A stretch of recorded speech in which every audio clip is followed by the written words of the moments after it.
வணக்கம் நண்பர்களே. மைவி த்ரீ ஆர்ட்ஸோட டைரக்டர் 71 பேரோட கேஸ் வந்து இன்னைக்கு விசாரணைக்கு வருது.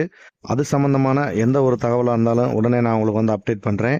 நிறைய பேர் வந்து டிரான்ஸ் இந்தியாவை பற்றி பேசியிருந்தீங்க. அதுக்கு வந்து நம்ம நிறுவனம் வந்து சார்ந்தது மாதிரி தான். ஆனால் அதை விட நம்ம நிறுவனம் வந்து 100% வந்து வேறு லெவலில் இருக்குது. இதையும் அதையும் கம்பேர் பண்ணுறப்ப நம்ம நிறுவனத்துக்கு வந்து எந்த ஒரு குழப்பமும் கிடையாது. மீண்டு வர்றதுக்கு வாய்ப்பு இருக்குது. ஏன்னா வந்து அது வந்து ஒரு கார்ப்பரேட் நெட்வொர்க் மார்க்கெட்டிங் தான். இது வந்து நெட்வொர்க் மார்க்கெட்டிங் மாதிரி தான் அப்படின்னு சொல்கிறாங்க. சரி, இதில் வந்து நிறைய விஷயங்கள் இருக்குது. அது சம்மந்தமாக வந்து அடுத்த வீடியோவில் நான் உங்களுக்கு வந்து தெளிவான விளக்கமாக சொல்கிறேன். இதுக்கு வந்து எவ்வளோ வித்தியாசங்கள் இருக்குது அப்படிங்கிறத. சார் நண்பர்களே, இப்போதைக்கு வந்து நமக்கு 71 டைரக்டர்களோட பெயில் வந்து ரொம்ப அத்தியாவசியமாக இருக்குது.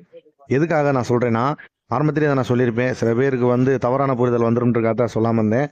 நம்மளுடைய டைரக்டர் எல்லாத்துக்கும் நம்ம ரிட்டர்ன் ஆஃப் ப்ராப்பர்ட்டிக்கு ஒரு நெருங்கிய தொடர்பு இருக்குது. அதாவது என்ன அப்படின்னு பார்த்தீங்கன்னா, ரிட்டர்ன் ஆஃப் ப்ராப்பர்ட்டி அப்ளை பண்ணணும் அப்படின்னா இந்த 71 டைரக்டருடைய சைன் கண்டிப்பாக வேணும். ஏன்னா இவங்களுமே வந்து அதில் ஜாயினாக இருக்கிறதுனால எல்லா அக்கௌண்ட் வந்து இவங்க பேரில் தான் இருக்குது. இவங்க வந்து அக்கௌண்ட் அத்தாரிட்டி அப்படிங்கிறதுனால இவங்களும் சைன் பண்ணால் மட்டும்தான் அதை முழுமையாக வாங்க முடியும். அப்போ தான் வந்து அக்கௌண்ட் ஃப்ரீஸ் ஆகாமல் எல்லாத்தையுமே வந்து ஓப்பன் பண்ண முடியும். அப்படி ஓப்பன் பண்ணும் பட்சத்தில் வந்து இந்த டைரக்டர்களுடைய ஆதரவு இல்லாமல் யாருக்கும் எந்த ஒரு டிரான்சாக்ஷன் பண்ண முடியாது. அதனால் வந்து டைரக்டர்களும் இப்போதைக்கு வந்து நமக்கு ரொம்ப முக்கியமாக இருக்காங்க. அவங்களும் சேர்ந்து சைன் பண்ணால் மட்டும்தான் ரிட்டர்ன் ஆஃப் ப்ராப்பர்ட்டி அப்ளை பண்ண முடியுங்கிற ஒரு சுச்சுவேஷனில் இப்போ நம்ம இருக்கோம்.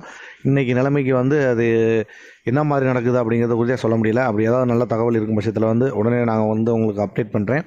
சார் நண்பர்களே, பொறுமையாக இருங்க. அதையும் தாண்டி வந்து நவம்பர் 14 அன்னைக்கு வந்து ஒரு முக்கியமான நிகழ்வு அப்படின்னு சொல்லிட்டு இருக்காங்க. அது வேற ஒன்றும் இல்லை.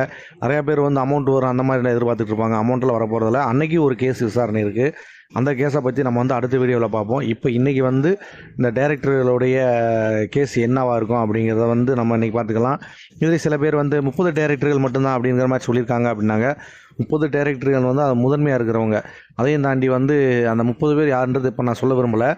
அதுக்கு ஒரு காரணம் இருக்குது. அந்த இதுக்கு முன்னாடி வந்து கேஸ் வந்து தீபாவளிக்கு முன்னாடி இருந்துச்சு பார்த்தீங்களா, அதிலே வந்து மென்ஷன் பண்ணியிருந்தாங்க அவங்கெல்லாம். அதனால் வந்து பிரித்து நான் சொல்ல விரும்பலை. இது முடிஞ்சதுக்கப்புறமா வந்து என்ன மாதிரியான அப்டேட் வந்திருக்கு அப்படிங்கிறத முழு தகவலை உங்களுக்கு சொல்கிறேன்.